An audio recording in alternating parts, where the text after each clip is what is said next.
From ancient maps pointing to Noah's Ark to strange artifacts some say aren't human at all. From near death journeys that defy explanation to a 1600-year-old manuscript about the boyhood of Jesus of Nazareth. Add in a chilling wave of livestock deaths blamed on the Chupacabra and even a mysterious object parked at the edge of our universe. Tonight, we're covering secrets of the past, mysteries of the afterlife, and signs from beyond the stars. This is the Paranormal 60 News.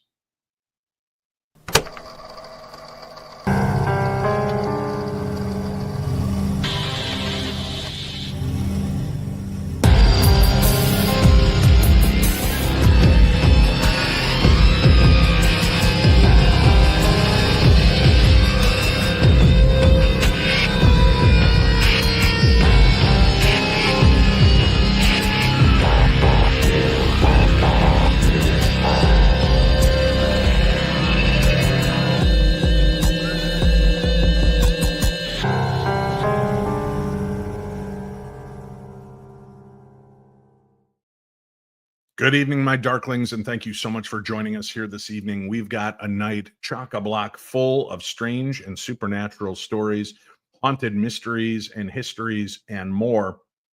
Before we do that, I would like to begin the show by recognizing that it is Roger Perrin's birthday. That's right, Roger, the father from the original Conjuring movie.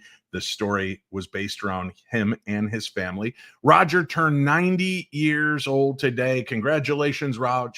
Happy birthday from all of us here at the Paranormal 60 News. And I'd also like to take just a moment to recognize our good friend Andrea Perrin.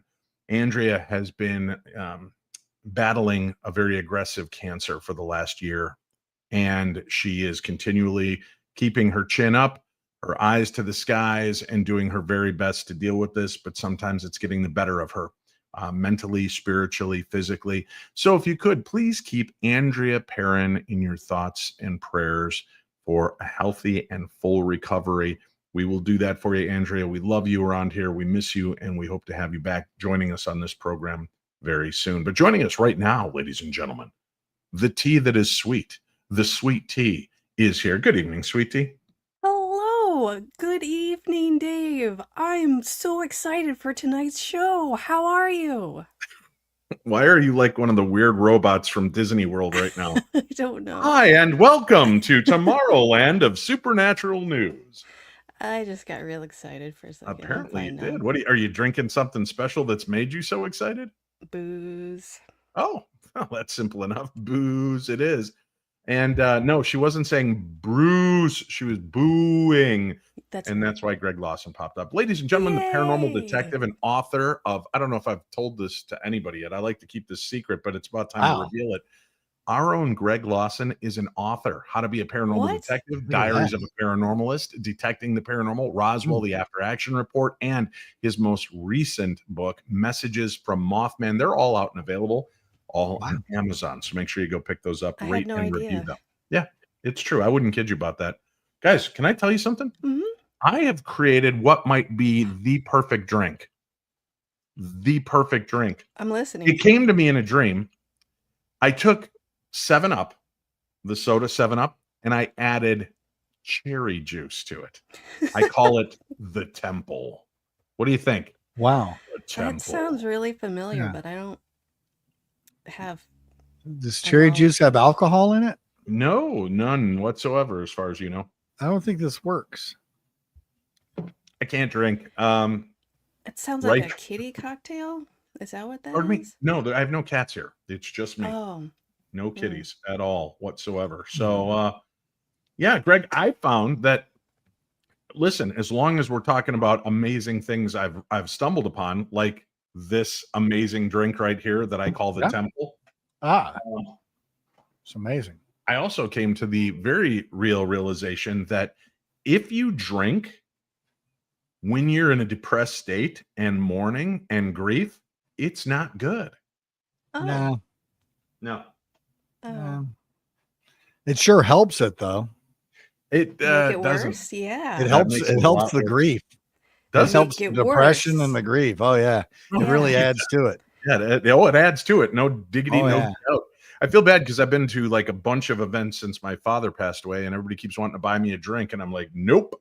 And they're like, why not? Come on, have a drink with me. And I'm like, well, I'll have a drink with you, and then I will cry and blubber, and you will have to hold me lovingly like a baby in your arms whilst I do so. And then, all of a sudden, nobody has an interest in getting Dave drunk anymore. Interesting. Thanks for showing me your real side. You just wanted to get me drunk and push me on my way, like baby Moses on the river Thames. Wow. Maybe if you brought your own swaddle with you, people would be more open to holding you like a baby and rocking you. Why do I have to prepare everything for my comfort? Wait. It's a little give and take. Greg? River Thames? Come on. Yes. The river Styx. No, that's not where Moses went down. He was in a bunch of sticks in a little raft. Oh, it was a 3-hour tour that went horribly wrong for Moses, as I recall. He was stranded on a desert island. He was eating nothing but coconut pie and stuff. And the cannibals tried to come get him. Same outfit on for years. Yeah. And they called him Gilligan, which was Moses' nickname. I don't know. Wrong way Feldman came there and tried to take him off of the thing. Oh, wow, that's crazy. You guys know more about the story than I do. So let's get to the stories I do know a little something about. Dannion Brinkley. Dannion. Let me try this again. Words is hard. I'm just drinking cherry juice and 7-Up called The Temple, in case you forgot. A Nevada man, Dannion Brinkley, has quite a resume. He's died not once, not twice, but on 3 separate occasions. And he's here to still talk about it. The first was in 1975. He was struck by lightning while on the phone. He was clinically dead for nearly half an hour before reviving in the morgue. Brinkley says he left his body, traveled through a tunnel, and met beings of light who gave him visions of Earth's future. Years later, during open heart surgery, his heart stopped again. He claims the same guides returned, unlocking new psychic and spiritual abilities. And then a third brush with death came during brain surgery, after which he said, when you realize you don't really die, that's enough to change everything. Brinkley turned those experiences into best-selling books. He now runs programs helping veterans and families facing death. Scientists will argue that NDEs, near-death experiences, may be the brain firing in those final moments, but Brinkley insists what he saw was far more real than life itself. 3 times. Talk about being an overachiever. And were you just having a sip out of like a hip flask? Is that what you were doing? You must be great when the cops pull up and you're taking a hit off your vape and you just duck your head and blow, trying to be all secretive. Yeah. Crazy. 3 times the guy died. 3 times. Struck by lightning while on the phone. And I don't know if you've ever been struck by lightning. No. I was struck by lightning a block away when I'm here at my dad's house. I was walking to my friend's house and it was light raining out. And there was a house that they were building, and whack, a lightning bolt hit the ground. And I kid you not, I was a good block away, but I was standing in a puddle. Whack, hit me like nothing, man. I went backwards about 3 inches, not very far. It wasn't that big a hit, but it definitely rocked me off my heels. But it was very uncomfortable. I can't imagine what it would be like to be up close and personal to a lightning strike. Greg, do you know anything about that? You know, Dave, I guess not. All right, Sweet Tea, it's time for yours. No, go ahead, Greg. Have you been struck by lightning, Greg? Well, tertiary. How's that? Tertiary. So I was playing out in the field. Struck by a tertiary. I asked if you were struck by lightning. Tertiary. I was playing out in a field. I was in 5th grade. What does that make you, like 11 years old? And I was playing out in this field that had a bunch of sand. And so all the kids would bring our little trucks and stuff and play in the field. Well, a storm was coming in, and back here in Texas, when storms come in, you got to watch yourself. And so my mom's calling us all in and everything. So I grabbed a hold of my trucks and I was running over, and there's a barbed wire fence at the edge of the field to get over into the neighborhood. Mm-hmm. And I grabbed a hold of the barbed wire fence with both my hands, and the lightning struck the gate that was probably a quarter mile away. It had one of those big oil derrick drilling bits on them and everything, and had the big arc. It struck that gate. and the gate was attached to the wire fence, so I got it that way. Are you sure So you I- just didn't grab a hold of an electric fence? That's probably what it was, but Yeah, it was loud. could be. I Did did you lean die? into one of those with the top of my head once by accident. You only do it once. Yeah, that's the point, I think. Yeah. I didn't know. I didn't know it was and I almost peed against it. That would have really made for an interesting That day. would have been great. Yeah, I was sitting there. I'm like, how the hell am I going to get over this stupid fence? And Well, that's what you do. You pee on them, and it grounds it out, and then you can I go don't over. think so. I don't think that's proper. You shouldn't give that advice. Don't It's a listen to that. technique. It's a I gift. bent my head forward looking for something on the ground because I was going to try to throw it over the top of the fence because the fence had pointy points on it, as points are pointy.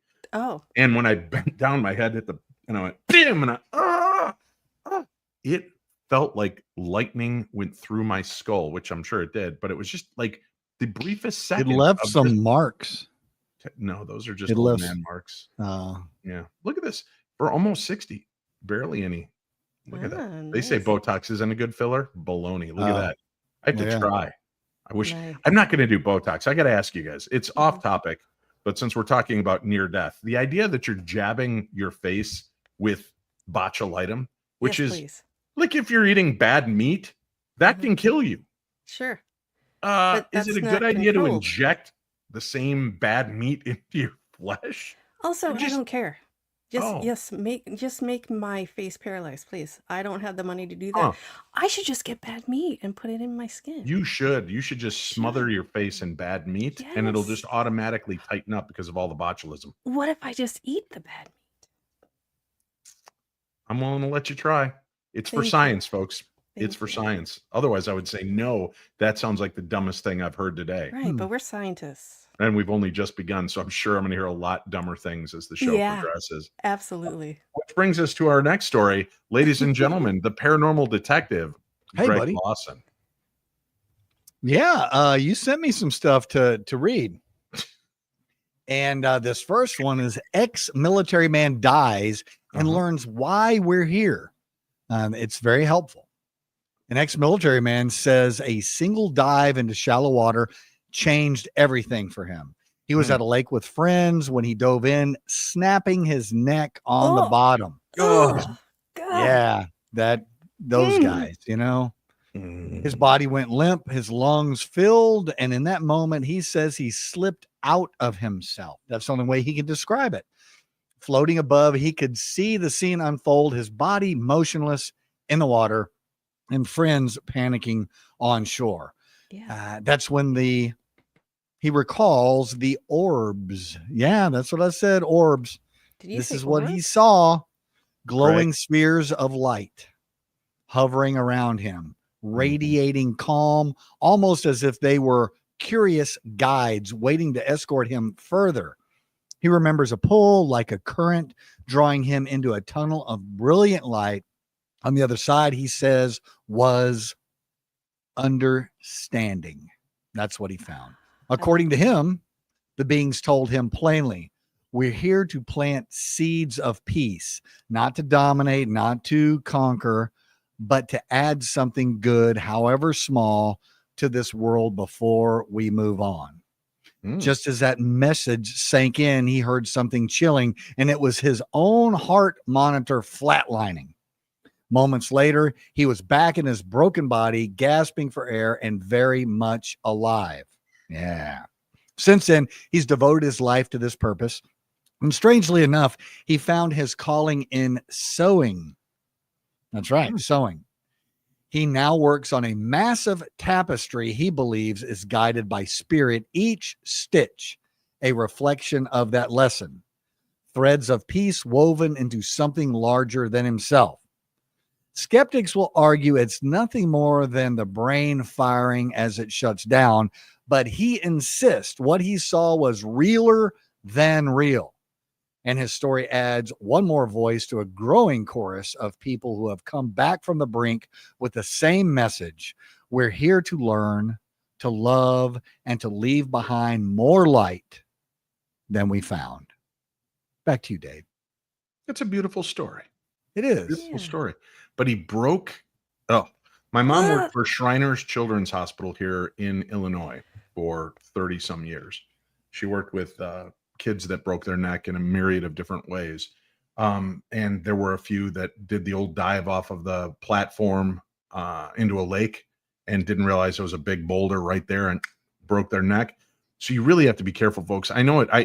I'm always the little old hen now when I go out and there's kids around. I'll be, check, go in first, make sure there's no big rocks. And I'm always on everybody to do this. But the nightmares my mom would tell me about these poor kids.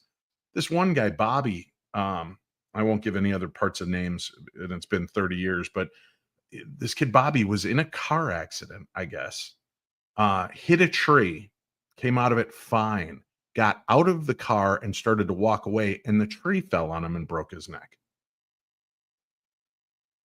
Unbelievable. So even when you think you're prepared, I'm in a car with airbags, nothing happened, I'm safe. You get out of the car, bonkers. Absolutely bonkers. Well, now that we started off on such a positive upturn story, that's great. I'm pretty fired up about this episode. Yeah, me too.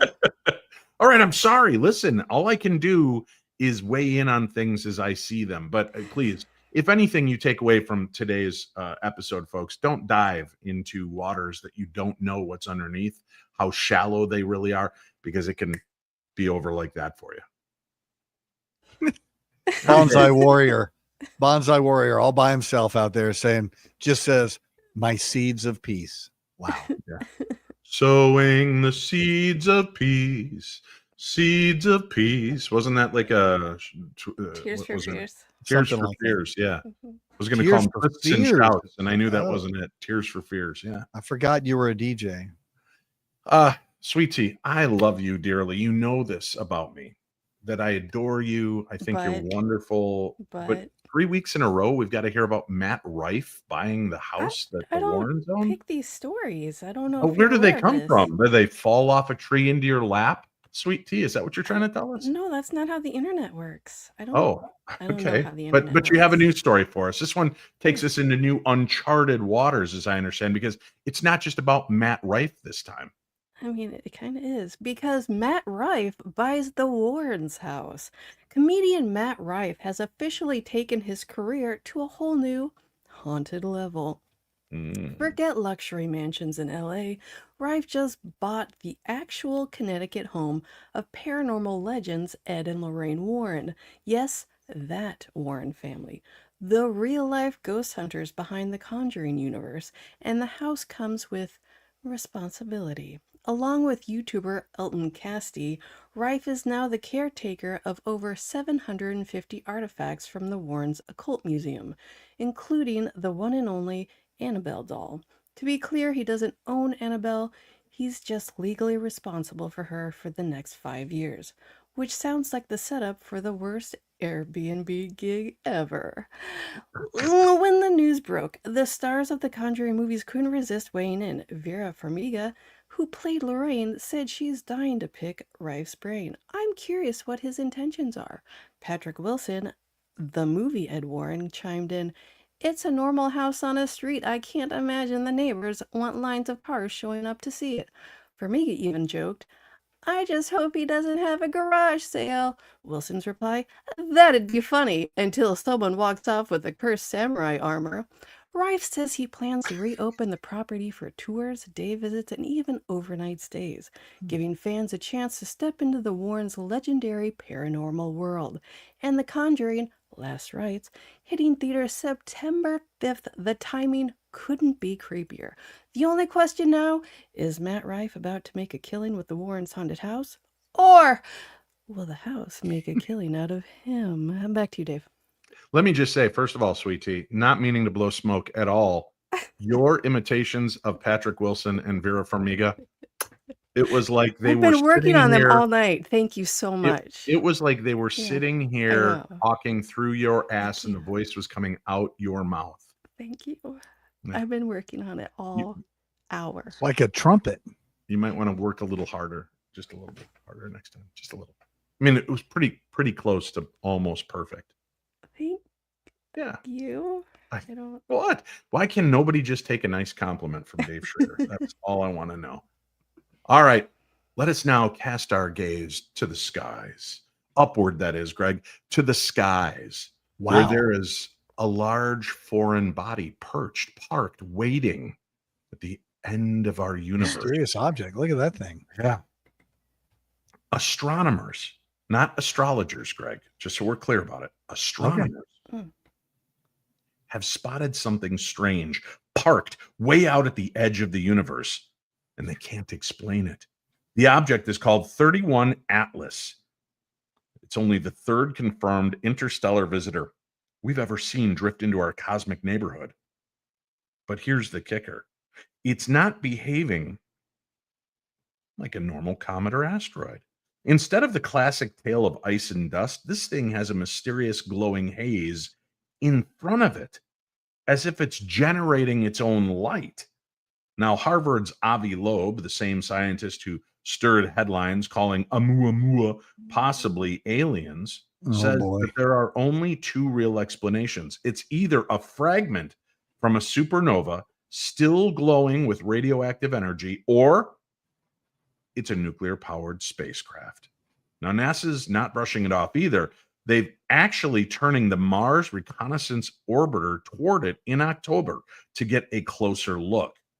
So is this just another weird rock from the stars, or the first calling card from something far smarter than us? Why do we automatically assume that they're smarter than us just because they're out in space? Because they're in space and we're not. But what if this is just a piece of jettisoned garbage that they launched out? Yes, we do. Hey, we got rid of our garbage. And we're all like, oh, it's headlight? glowing. It must be intelligent life. Do you need headlights in space? Yeah, because in space, no one can hear you scream. What So you need to flash the headlights to let them know It's you're very cold in space. Yes. Hey, have you guys watched the new Aliens Earth TV series? No, I didn't know it existed. Oh, I'm an Aliens fan. I know it's hard to believe with a daughter named Ripley, but it's true. I'm an Aliens fan, and I think it's Hulu. Has Aliens Earth. Chef's kiss again, but I mean it this time. It is really good. It comes out swinging right away. I've enjoyed it. I'd love to see the entire series. I'm taking my time, working my way through it. I was a little nervous that trying to do it in a contained 1 hour TV series would kind of suck the joy out of it, but they've really found an interesting story to tell. So I'm fascinated to see where it goes. I'm Dave Schrader, and that's my 5-second take. That's great, Dave. Thanks, guys. Glad you like that. It was my kind of upon further review, but I haven't finished it, so I can't fully call it upon further review. Yeah, that's just where I'm at. Let's do this. Speaking of where I'm at, let's take a quick break. We'll come back. We've got some more to discuss. We've got a lot more going on. But first, this message from our sponsors. And please let me remind you how important it is for you, all of you listeners and viewers around the world, to take advantage of the amazing projects and products that our sponsors offer, because your loving them keeps them loving me, which keeps us on the air. So please go check that out for yourself. We'll be back with more right after this. How are you, Darklings? This is Mark Lanou, innovator, musician, world traveler, and no stranger to the paranormal. Come take a journey with me through this place we call life by picking up my new book, Reality Was Once the Tapestry of the Dreamer. It is available at Barnes & Noble online and will soon be available through other vendors. Get your copy by following the link in this ad or by visiting my official website at markallenlanou.com. All right, folks, let's head off to Alaska. North to Alaska. Something. I don't remember any of the other lyrics. I probably even got the first part wrong, but still, there is only one of us here who's actually been to Alaska and returned to tell the tale. Yeah. Sweet Tea is not the person. Oh. It is Greg Lawson. Greg, so what have you got to share with us? What's going on in the great city of Alaska? Oh, it's just amazing. Did you see all those books that were up there a while ago? It's just incredible. Yeah. Let's talk about a new TV series, man. This is actually something that's pretty cool. Blood and Myth, Alaska's true crime legend. Way up in the remote north of Alaska, a new chilling true crime tale is making headlines, and it comes wrapped with a legend. The story centers on Teddy Kyle Smith, a respected native actor. Oh, native. What is that? What is a respected It's native? delicious cocktail Native. is what it is. Native actor who stunned his community when he was accused of violent crimes. But when confronted, he didn't deny it. Instead, he said, he claimed he was under the influence of ancient beings from the Inupiaq folklore.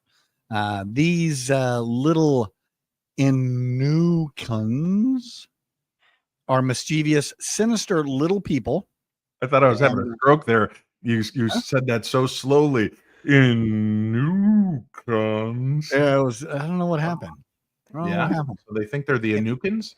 Yeah, they're little people that are said to lurk in the tundra, and they had guided his actions. The funny thing about that is, people talk about this a lot up there, and there's little footprints in the snow that people say, "Oh, the Nukins are, around doing stuff." It's kind of interesting. So it is a thing. Enter James Domick Jr., a great grandson of a legendary native storyteller. He returns to Alaska, retracing the events to uncover whether this was madness, whether it was myth, or something darker hiding in the icy wilderness. The case has now been turned into Hulu's upcoming true crime docuseries, Blood and Myth, premiering September 4th, one day before T's premiere of whatever she was talking about earlier that I wasn't paying attention to. Yeah. Blending police reports with campfire stories and folklore passed down through the generations, it promises a journey where true crime collides with the supernatural. So, what really happened in the frozen village? A killer blaming spirits, or spirits making their move through him? What do you think, Dave? Like that? What do you think? You've been to, I like that. I like your throwback to me. It's always refreshing. Let me ask you this. You've been to Alaska. I've been there. 30 days of night. Sometimes there's sun, sometimes there's not. Yeah. You're up in Alaska. I don't know if I mentioned that. It feels very isolated. Do you think there's just a lot of like seasonal, what is it? SAD. What do they call it? Seasonal affected disorder. Depression? Yeah. Yes. Affected disorder. Do you think that plays a lot into this? Could that be what's driving people mad to the point of murder, of killing, hallucinating? Greg, what are your thoughts on this? You've been in the law enforcement gig for a while. It absolutely adds to that. Seattle is famous for its depression as far as in the wintertime, as much as it rains. When it's beautiful in Seattle, that 30 days is gorgeous. The rest of the time, it's got something weird going on. In Alaska, the same thing. When you're talking about if you have extended periods of night, even in Anchorage, and that's down south of Alaska, you're looking at, I think, at the peak, about 6 hours of daylight, and that's it. It might even be a little less than that. And so, that adds to it. But this guy did shoot some people, and this guy could have killed his mom too. He did. But my point is, do you think that that seasonal affected disorder could be to blame for some of these things?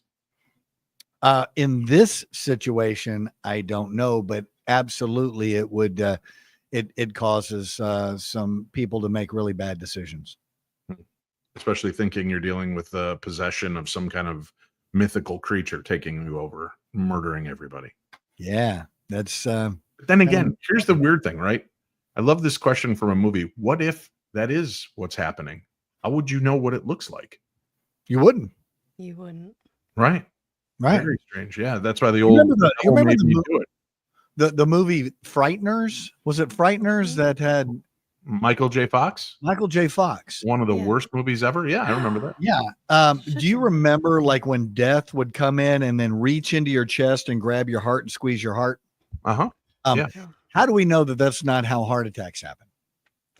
Yes. We can talk about this all day long as far as the, chronic illness and stress and things that could cause heart attacks. But Does that attract these beings or whatever it is, demons or death or whatever? You don't know, because especially for like working law enforcement, as long as I worked in major crimes and worked death cases, you go into a house and the guy's laying there dead. Yeah, okay. I don't see any foul play. I don't have any suspicions. Let's get the ME in here. They take the body, go do an autopsy. So yeah, he died of a massive heart attack. And it's like, okay, ruled natural. And is it? Wouldn't it be weird to notice if they ever mentioned that there was bruising on the heart, as though something had reached in and grabbed it or squeezed it? Yeah. I don't think they're looking for that at this point, but I think they should. I actually am friends with a few medical examiners. I'm going to ask them to do that next time. Can the Just heart see bruised? What? I don't know. Can the heart bruise? I don't know. Why not? It's a muscle. I don't know. I'm asking because I don't know. My heart has been bruised many times. Boy, let me tell you. Let's give him a moment to collect himself. It's time now for Upon Further Review. This is a surprise upon further review. It's such a surprise, I didn't even think about it until you started talking, Greg. The whole Reaper reaching into your chest, grabbing your heart thing. There's a series I think a lot of people may have missed out on originally that I want to talk about. And it's a paranormal show, Dead Like Me. Did you guys ever see Dead Like Me? I started watching it because Art Bell went nuts over it. Oh, really? Yeah, he loved it. Yeah. Have you seen it, Greg, or no? Oh, yeah. Greg? Dead Like You. Greg, this isn't one of those I want you to watch a movie and then do the review, and by review you read the back of the right now. DVD box. Like You. Yeah. What did you say? Dead Like Me. So you haven't seen that. Here's the premise, which I love. There's a girl, Georgie, who meets an untimely demise. I don't want to ruin it for you on how that happens, but it's brilliant. It's a lot of fun. And she becomes a reaper. And you find out that there are people who are tasked with becoming reapers when they die. And their job is to help people that are about to die. Your whole gig is to remove the soul quickly before the body dies so that it doesn't have to go through that trauma.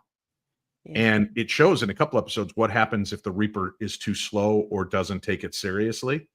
And it's really crazy. But this group of Reapers, and Mandy Patinkin is in this series as well. Dude, this series is so fun, interesting, weird. It gives you a lot of different perspectives. It's very dark and cynical at some points. It's laugh out loud, funny at others. If you haven't watched Dead Like Me, treat yourself to it because you're going to enjoy it. Greg, I want you to sign off right now. Go watch it. Binge it all with Lynn. Make every episode right now. No, I remember Dead Like You. It went direct to DVD, if I remember correctly. It was a quirky kind of little television. Nope, that's not it at all. Nope. Matter of fact, they ended up doing a Dead Like Me movie later on. Yeah. It was the original cast included Ellen Muth. Is that what her name? Muth, yeah. Muth and George. If I couldn't see the reflection in your glasses, notice in my glasses, Greg, no reflection. I paid the extra $20 to get rid of that. In yours, I can read what you're reading on the internets right now. Yeah, good. Wow. Shame on you. Yeah, I don't know what's going on with that. That's weird. But I do know the premise of the movie. I mean, I remember that part. Yeah, what was that? You do. It has nothing to do with the outline that you're looking at right in front of you right now. Explaining it to you. I'm asking for a friend. I think we should move on. Okay, I agree. You know what I'd like? We haven't had a really good monster story in a while. If only somebody on the show was adept at, Greg? Monster stories. Oh, that's right. Sweet Tea is part of Monsters Lounge, which can be heard on this network every Tuesday night. Actually, Wednesday morning it pops up on the audio, but it's there, so you can listen to Monsters Lounge with Sweet Tea and Jenny and have a great time. You might even learn Sweet Tea's real name. Maybe if you pay attention. Yeah. All right, Tressa. Oh, okay. Well, guess what? The Chupacabra concerns after. Well, let me read that again because that felt leading. Chupacabra concerns after mysterious farm deaths in Argentina. Farm In the vets? small in the small ranching town of Tintina, Argentina, farmers are Get out of here. There's no yeah, Argentina, I know. Argentina. I made that up. Are Oh, sounding the alarm after dozens of calves have been found dead under baffling circumstances.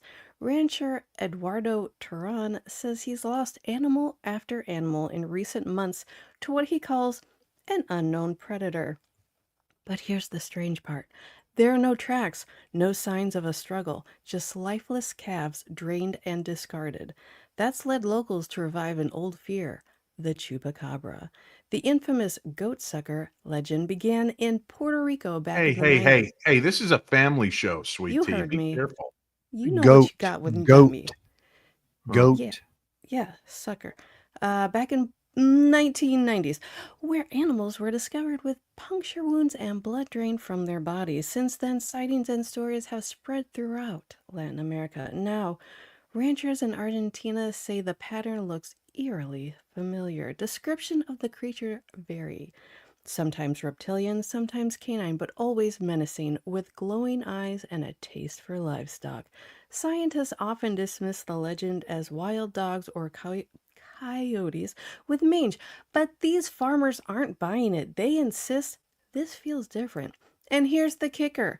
Locals warn that if authorities don't investigate soon, they may take matters into their own hands, which means the hunt for the chupacabra could turn deadly on both sides. Back to you, Dave. Ooh, deadly on both sides. Yeah, you don't want a bunch of people out there armed to the teeth No, hunting down Chupacabra. no, Chupacabra, I. You don't that's want that. nice. Yeah, you don't want that to happen. That's bad news because The chupa. They call Yeah. it the No. chupa. The They're chupa. skittish and they're gonna shoot at anything that moves, and Yeah. their neighbors will be dead. And Look at Karen. Karen Karen. Moore has thrown $9.99 our Nice. way for a super sticker. Thank you. And then Mark Lanou, $10. Stories is hard and do not pee on the fence. Those are Oh, the boss important man. lessons from Mark Lanou. And then Sarah Shaw dropping $2 our way. Happy Wednesday, my friends. Sending light and love. Thank you very much. And not that the rest of you have to feel like you can make a donation to us, but I mean, there's a better place in heaven for you if you do. I'm just saying. Yeah. I don't make the rules. I simply read them off the How would you little get there? yellow sticky pads that I write them on. See, here's the rules. Oh. Anyway, fascinating stuff. Did I ever tell you guys about the TV show Dead Like Me? Oh, you? man, I like that one a lot. That was a You. good one. You're the worst. It went direct to DVD, I think. The DVD. I don't think it did, Greg. I mean, it eventually ended up on DVD, but I can't say that it went direct to DVD. No, it was like Showtime or something. It was like cable premium. Yeah, it was. That was back in the day. What was it? Was it Showtime or HBO? I feel like it was Showtime, but I don't know for sure. Gotcha. So there is the, as I'm looking over your shoulder, sweetie, and I see the lovely portrait of Ed and Lorraine Warren that you have there. Yeah. I know you guys were close. They sent you that picture, and with all their love. I mean, that is after they exorcised you from the human that you were trying to take over at the time. That's right. But I'm glad that they sent you that picture. What do you guys think of the new and reportedly final movie in the Conjuring storyline with Ed and Lorraine Warren, Last Rites? Do you really believe this is going to be the final story? No. Or do you think that they're going to, they'll reboot the series with Greg Lawson and Sweet Tea as Ed and Lorraine Warren in the future? To your lips, to God's ears. Yeah, they're going to do that thing that you just said. No, they, of course, they're going to keep on expanding the franchise. This money, they're going to make more money. Right. Yeah. I don't know. You can't just go, well, we're not going to do it anymore. Star Wars. Vera and Patrick both have said that they're done. Okay, well, then that's they'll fine. find They can be someone new. done. But they're going to get some other actors and show them when they're younger doing something, or they're going to get actors that are older. They'll get other actors. People that they look can like get them. stick figures. They can get sock puppets. All right, Lorraine, let's go find the demon in the house. Oh, it'd be incredible. Hey, Ed, you got it. Hey, maybe I need to do that. I think I would. You should do that, Dave. Yeah. I'm not that talented. You just did. I'd lose control of myself at some point. It's pretty good. Thank you. You know what's pretty good though?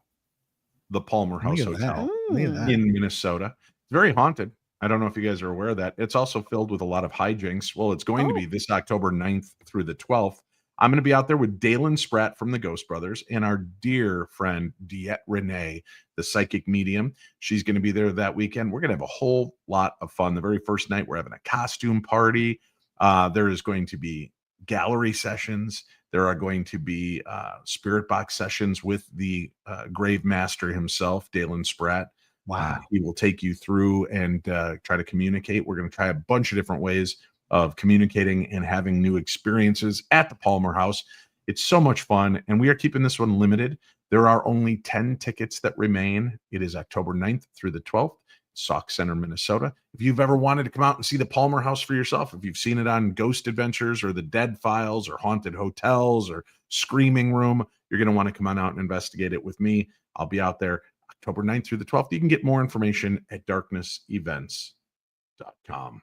Let's go to our next story, shall we? Because this one's exciting. Yeah, check it out. Scientists think they may have found new clues to one of the oldest mysteries of all, where Noah's Ark came to rest. The discovery comes from a 3,000-year-old Babylonian clay tablet known as the Imago Mundi, the world's oldest known map. At first glance, it's a simple depiction of Mesopotamia surrounded by what they called the Bitter River. But recent translations suggest it's much more than that. See, carved into the stone are what look like travel directions, guiding someone 7 leagues to reach something as large as a Parsikatu vessel. Many scholars believe that's a reference to a massive ship. The trail points toward Aratu, the ancient Assyrian name for the region we now call Mount Ararat in Turkey, the very same mountain long tied to the Noah's Ark legend. Dr. Irving Finkel of the British Museum says the Babylonians didn't treat the flood story as a myth, but as history, something real, something seen, which raises the question, were both the biblical and Babylonian versions describing the same event, the same ship, and maybe even the same resting place? So whether it's faith, folklore, or fact, this tablet might be the closest thing we've had to a treasure map to find Noah's Ark. Now, I find this interesting in a couple of ways. First of all, I think it's like the worst kept secret that it's on Mount Ararat, because everybody seems to know it's on Mount Ararat. Absolutely. Like I'm pretty sure I could go, look at this Canadian Dry can. It looks like a map, doesn't? Wouldn't you say that looks like map? Always Yeah, said that. and I believe this crown portion is Mount Ararat, and it is in the shape of an ark. So Wow. I think if you know where it's already at, you can pretty much look at anything and make it. Maybe I'm being a little too cynical. No, I But, mean, like as a and- child, I was told Noah's Ark was on Mount Ararat. Yeah, I think it's common knowledge, at least to people that follow it or right. And there's been care about it. photographs. I mean, it looks like this Yeah. giant ship jutting out of the side of a mountain. Yeah. In, But, in there's no- episode 7 of Dead Like Me, they were doing that. You were such a Yes. liar. That had nothing to do with Noah's Ark at any point, Greg. Again, you were watching Quantum Leap, I think, Oh, so good. when Dr. Sam Beckett jumped into a giraffe that was getting on Oh, board. I don't Yeah, it's remember one of my that. favorite episodes. If you haven't It has watched to it, be check while it out. he's alive, so I don't know how that would happen. They found snake holes in that theory. If you'd watched the series, Sweet Tea, as long as it's in the bloodline of his family, he can leap into those. It's true. I don't. No, it really is true. Yeah. That's I don't amazing. It's remember pretty that. amazing. Yeah. In Quantum Leap, if you watch, there's a couple where he jumps Are we talking farther about back. like classic quantum or the new quantum? Yeah, Leap? well, both. But in the classic Quantum Leap, he found out because he was like, "How did I go? I'm further back than when I was born." But it's like his grandfather's bloodline or something. So there are ways around it. Stop questioning science fiction; it just makes sense. It You're just right. I'm sorry. I makes sense. apologize. I think Steve Jones actually found some sort of arc or whatever on his hot pocket. He got it out of the toaster. Who's Steve Jones and what are you? He's one of your fans that are in the chat that All right. comments a lot. And So if you started off that way, hey Dave, one of our regular chatters said this. Instead, I- you just came off like a doddering, senile man. You know, Steve I'm not Jones really good at found the this. ark on a hot pocket, and I need a little bit more. Is all I'm asking. I'm not really good at this. So No, Sweet Tea, what are you None of doing us with are. your hair? What? I Why don't were know. you? I'm trying to hide and I can't. it's You're itchy. trying to hide from what? Everything. You're on a podcast. I can help you with that. Boom. There you go. Look at Oh, that. thanks. All right. She doesn't So, have to hey, try man, so hard. I can just what's ask going me, on, dude? Trissa. I This- can make you vanish. Not like that though, but different. Okay. So the ark, in all honesty, Yeah. every religion seems to have a flood story. Religion Right? and Does it happen? civilization. Yeah. Because so it happened. But are we to believe that all of the animals that are here on planet Earth No. came from the same set? Like, why that's don't we have just insane. like the derpiest giraffes by anything at this point? Because if it was a mom and dad giraffe went on, they had baby giraffes who all intermingled. By now, maybe that's what it is. Giraffes used to have really short necks, Oh, and now they've got these long derpy necks because it's so much inbreeding. right. It's like There you go. that. I used to have full Royalty. lips, and at my I'm age so now, sorry. they've gone. You know, a little botulism, a little bad meat. I could just rub Yeah, you some get bad lip meat on your flip. lips, and It's called a lip flip. they'll puff out A nice. for you. little what is that? The Cupid's bow or whatever they talk about. Yeah, they just flip it. I don't So know. it like brings up the bottom part and flips it. Huh. Hey, big news. I don't know if you guys have heard, but a vampire in Rhode Island, A UFO crash in Connecticut? a flying moose in Maine. A haunted bridge that calls your name? New England is weird. Really weird. Wicked Strange by Jeff Belanger and Frank Grace is your ticket to the bizarre. Ghosts, monsters, urban legends, and roadside oddities you won't believe until you see them. So pre-order now on Amazon. It drops September 2nd. Assuming the Black Dog of West Peak doesn't get you first. Let's get strange. Wicked Strange. Pre-order your copy now on Amazon. Okay, we're back. I still want to know, do you believe that two animals, 2 by 2, went aboard a giant ship, rode out the bad weather for 40 days and nights, and then landed on Mount Ararat? All the animals came off, and that is what's taking place here? Because I would love for that to be a real story. That's insane. I don't. What, There's that no I'd like way. it to be a real story? Yeah. Or Why that, would you want that? That's insane. So Well, I think that so we know that floods have happened. So that's not in dispute. right. I could see a guy building, I mean, whether he's really crazy or whether he was just prepping, he's an ancient prepper.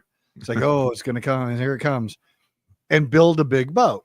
It's got buckets of chili. But in it the would back. make sense to me because I mean, if I had the wherewithal and the ability to do it back then, I would have done it, but I would have brought on all my animals, my goats and my cows and my horse and stuff like that I trained and that give me milk and cheese and stuff like that. Right. So Yours. we know that these stories morph over time, right? So maybe some guy did something like that at some point, and then the flood happened, and the people that survived it later then passed on this thing that this guy Noah built this this ark, and it went from, he brought all of his personal animals and stuff on there to the flood story. Well, just think of the logistics of different continents of where animals do not exist on any other continent or complement than this Complement? specific one. How is he Right. getting those to put in his ark? It's just not possible. Well, it's a boat. You go over there and get them. It's Duh. too late. The flood already happened and Look at they're this. already No. dead. Jesus let them walk on the water till Noah could pick them up. Read the Bible. I'm pretty sure that's in there right after the Dead Like Me chapter. Oh, I skipped that one. Okay, Yeah. sorry. Obviously, that's what you guys do. Everybody Yeah. skipping it, but not Alonzo. He's drinking again right now because he's already seeing that we're insane. I like this thought. Slacktastical says, I'm not saying that Noah was an alien and the ark was a spaceship, Oh. but I like that idea a lot. Makes sense. yeah. Yeah. Do you think there were chupacabras aboard? No, those Noah's are Ark? fake. No, Those don't you wouldn't eat exist. chupacabras, no. They do exist because we did a whole article about goat suckers Did we? and cattle mutilations. Yeah. Oh Mm. my God, it was like 5 minutes ago. You're not even paying that close attention to the show that you forgot what we discussed 5 minutes ago? Wow, That's- it's 9:52. My God. All right, let's get back to it. Greg, you have a story to share with us, and Do I? you're taking us one step beyond Noah's Ark. You're bringing us right to the peak of Jesus. Speaking of the Bible, man, or not, Oh. 1600-year-old manuscript reveals childhood of Jesus. That would be Jesus, I guess. Yeah, Thank you. obviously. Researchers say a newly studied papyrus fragment could change what we know about the childhood of Jesus Christ. The tiny manuscript, tucked away in a German library for decades, has now been identified as the earliest known copy of the infancy Gospel of Thomas, dating back around 1600 years. Yeah. You didn't know about the infancy Gospel of Thomas? No, I didn't know of Gospels. Yeah. Yeah. Wait, That did makes all it take place in hundreds. Germany? Why is it in Germany? You know, they go places and Oh, they they take steal things stuff. back to That's their right. country. Okay, go ahead. Yeah. It's like the British Museum. It's a museum of everybody else's stuff. They're just not through with it. Yeah. This makes it hundreds of years, the papyrus, that is. It makes it hundreds of years older than any other previously known version. What's written on it? A remarkable story. According to the text, a 5-year-old Jesus was playing near a stream and he molds 12 sparrows out of clay. His father, Joseph, scolds him for working on the Sabbath. Young Jesus then claps his hands and the clay birds suddenly spring to life, taking flight before their eyes. Until now, the oldest Greek copy of this gospel dated to around the 11th century. This new fragment pushes a timeline back to the 4th or 5th century. The tale itself was popular in early Christian communities, but was later dismissed as apocryphal and kept out of the Bible entirely. Thank you, Catholic Church.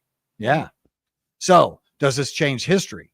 Scholars said it doesn't rewrite the gospel, but it does give us a glimpse into how early believers imagined the boyhood of Christ. Stories of miracles and wonder that didn't make the final cut. Question. And a forgotten scrap papyrus, a miracle of clay sparrows, and a piece of the puzzle in one of the greatest stories ever told, Dave. That's it. I wonder if Thomas, the book of Thomas, and I'm not being sarcastic, I'm wondering if that's the one that tells the story of Jesus was very Damien Thorne. Yes. Like there was a kid that mocked him or made fun of him, and he turned and pointed at the kid, and the kid dropped dead. That was my Then question. Then there was another kid that he got into a bit of a scrap with who went flying off the roof of the school. Yeah. And they all turned to Jesus, and he's like, wasn't me. So, you know, originally Jesus, not that I'm putting him on an evil pedestal, but absolute power in the hands of a child Right, of a could go child. horribly wrong. Yeah. Yeah. What's the old saying? Children are Absolute stupid, power as I've said corrupts endlessly. Did it, take care of bullies? I don't know. Okay, but also kids are dumb. It's Is there- solved the bully problem. Is there a book? Kids, if you're watching today's show, please ignore Auntie Sweet Tea. She's a moron. You're not all I am. stupid. I am, You're not. but you guys are dumb too. But listen, what was there a book of Michael in the Dead Sea Scrolls? Am I remembering that right or incorrectly? Look at that face. Look at it. Yeah, we're both conflicted. Do you guys know? The Are you guys book of familiar Mike- with a thing called the Dead Sea Scrolls? I am Yeah. familiar with it. That went straight to DVD, I think. And Yeah, it was about this girl that was hit, and she becomes a reaper. It was a zombie movie, as I believe. Greg Lawson. Yeah, buddy. The question then is to you, sir. Oh, yeah. I got a Do you question. believe that there are books of the Bible that are not canonical that actually do tell the story? Or do you believe that there are people throughout history who have written their own versions of stories that were never meant to be part of the Bible. They were just fun little weird stories. Maybe he was the Edgar Allan Poe of his Fanfic. time, the Stephen King of his time. So he was making Jesus more kind of a, you know? Yeah, I'm sure that happened one time or another, but I believe that a lot of the books that were reviewed by the Catholic Church and were removed from the canonical books of the Bible, That part. I think they have validation. But the problem with it is what they talk about, it can be even more controversial. Let's say the Book of Enoch is a fascinating read. I think it's amazing. And what we know of giants back then, we know that when they killed giants, they burned them, they crushed their bones, they completely destroyed them because they believed that they were descendants of angels and women and were the Nephilim. Right. And so they destroyed them. So we don't have the evidence of these beings that were, like a hybrid between humans and angels. So, yeah, I think there's a lot of stuff that just didn't fit with the political posturing of the Catholic Church and their desire to exercise control over the population. Wait, hold up real quick. Smithsonian just came out and we're like, deal with that. Just kidding, guys. We have been hiding and destroying bones and fossils from giants. JK, sorry. Of course, this is just a headline I read and not the actual article, so I could be lying. You are. Yeah. Thanks that was for amazing. adding nothing to the show. I appreciate You're welcome. That's why I'm here. Thank you. Why do I have Marty's burnt umber pallor all of a sudden?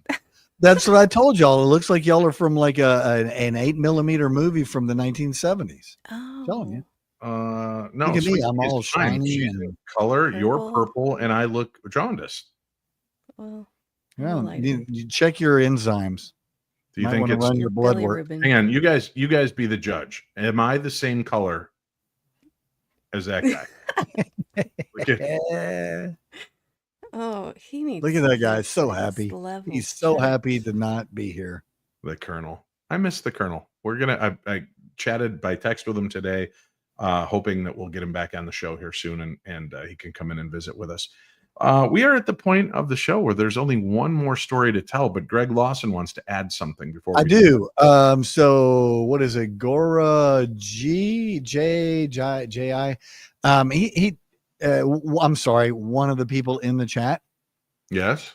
He put ground their bones to make their bread.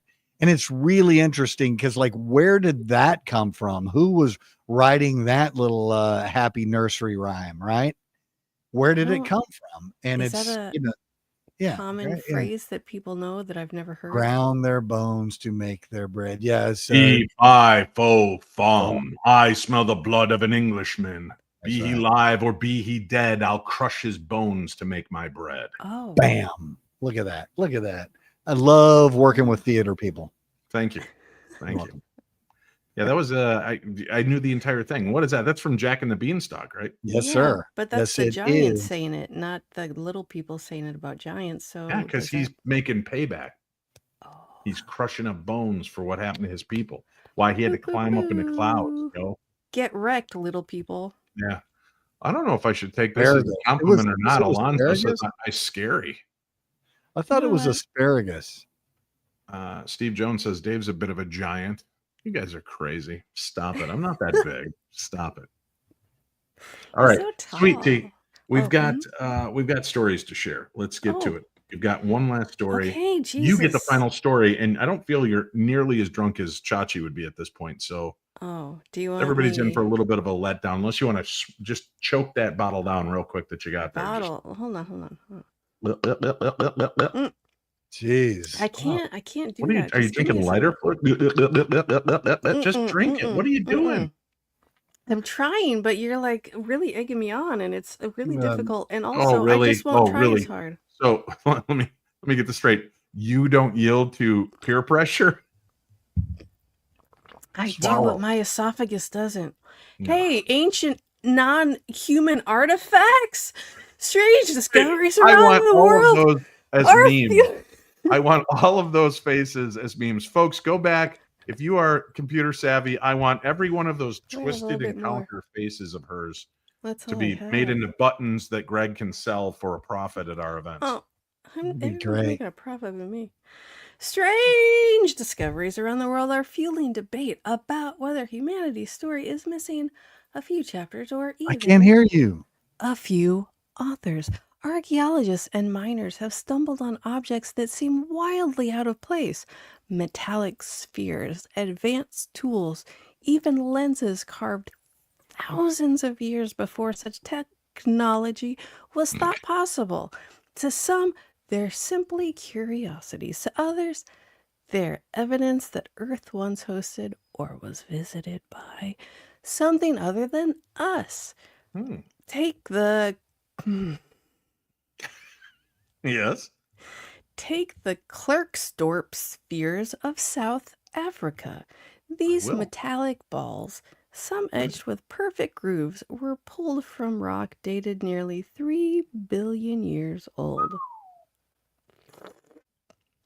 The geologists Wait, insist did they're you just natural stop reading to formations. take a glug of your booze? Maybe.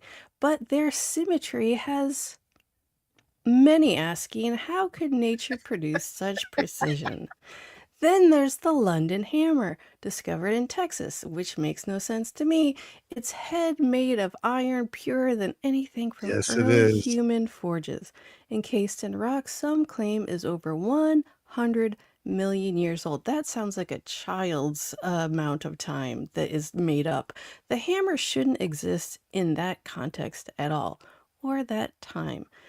Skeptics argue it's a modern tool simply trapped in mineral deposits, but the mystery lingers. And the lens of Nimrud, found in ancient Assyrian ruins, is a carefully ground crystal that may have functioned as a magnifying glass or even part of a telescope 3,000 years ago. If true, it means ancient cultures understood optics for far better than history credits them. Critics lump these into the category of out of place artifacts, often explained away as misidentifications or natural oddities. But believers argue the craftsmanship, the precision, and the impossibility of their age point to something far stranger. The fingerprints of a lost civilization, or proof that intelligent visitors touched our world Oh long before recorded history. Did you just belch? Did you No, just go long before? No, I was just pausing so I could read. Shut up. You don't know me. Like Forrest, Are what's it? Forrest Whitaker? What's it? Not Forrest Whitaker. What is it? Forrest Gump, maybe. Yeah, there you go. okay. Are these just relics of misunderstandings or the best evidence yet that humanity's past is far stronger than we've been taught? To back to you, Dave. She Wow, is way to so push through. jealous of the fact that I have theater background. And I'm you brought so it up. jealous. She It's is- not she's just like, even that a little was bit the of a weirdest lie. read I've ever heard in Mhm. my life. She was like, she was trying out for 18 different plays and That's movies true. in that last 3-minute read, which should have been a minute and 40 seconds. Yes, I The fact that listen. she's talking like this, as bricks came abundant in the house of the Lord. You're so very welcome. It's a lot to The London Hammer. the London. They call Hammer. him the London Hammer. Oh, my God, Hmm. wasn't that? I bet he wasn't that has one of Scotty's those nickname in mustaches college? too. Oh, yeah. A little thing, a soul patch, and a big Yeah. mustache. Whether it's clay sparrows taking flight on an ancient page, strange artifacts that shouldn't exist, or unexplained lights at the far edge of space, one thing is for certain. The world is filled with mysteries that just keep us asking questions. And that's why we're here week after week to ask the questions and screw your brains up with our really dumb responses. That's true. And that's why we are here week after week, just for you, my lovely darklings, to explore the strange, the unsettling, and the unexplained. So may the darkness of this world be just a little lighter with the information that we share here. For the Paranormal 60 News crew, I'm Dave Schrader. and good night.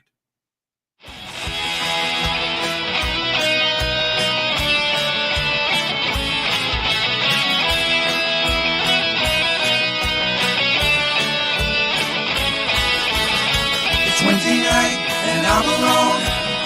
The paranormal 60s on. It's just for paranormal freaks like me, with poltergeists and ghosts and blues and UAPs. You miss a word, you do a shot. It starts to snowball and we laugh a lot. It's just like drinking with your TV friends. I'll be passed out before tonight's show ends, dreaming the aliens are taking me away. I'll go wake up for sometime late on Saturday. It's Wednesday night and I'm alone. The paranormal 60s on. Schrader's on. Schrader's on. Schrader's on. Sweet tea, Hachi and the Colonel and the Paranormal Detective. All read Schrader's copy and they all will be corrected.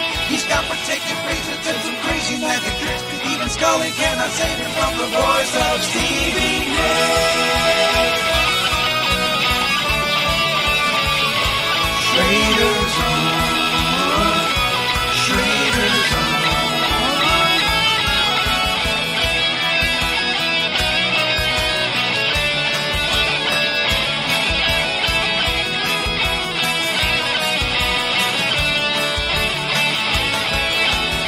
It's Wednesday night, don't be alone. The paranormal 60s on.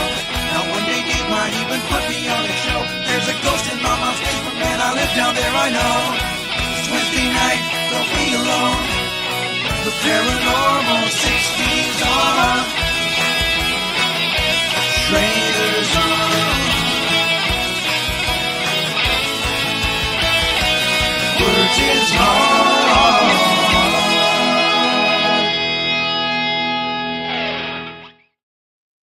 Happy 50th birthday to you, Angel King.